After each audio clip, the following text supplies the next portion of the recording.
एक सेठ से लक्ष्मी जी रूठ गई। जाते हुए बोली, मैं यहां से जा रही हूं, अब मेरी जगह नुकसान आएगा, तैयार रहना, और अगर तुम जाते जाते मुझसे कुछ मांगना चाहते हो तो बोलो।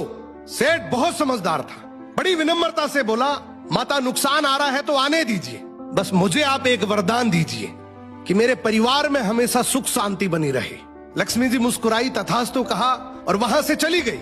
अब उस सेठ की 4 बहुएं थी। कुछ दिनों बाद सबसे छोटी बहू खिचड़ी बना रही थी।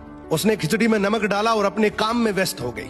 तभी दूसरी बहू आई और उसने खिचड़ी को बिना चखे ही और नमक डाल दिया और वो भी अपने काम में व्यस्त हो गई। ऐसे एक एक करते तीसरी और चौथी बाकी की 2 बहुएं भी आई, उन्होंने भी खिचड़ी को बिना चखे ही उसमें नमक डाल दिया।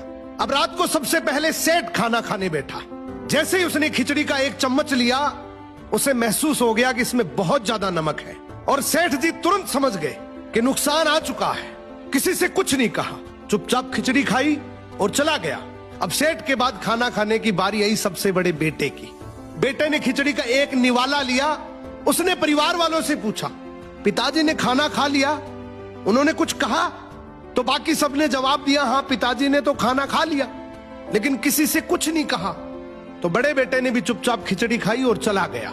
ऐसे ही करके परिवार के बाकी सारे सदस्य एक एक करके आए, अपने से पहले वालों के बारे में पूछा, कुछ नहीं कहा, चुपचाप खिचड़ी खाई और चले गए।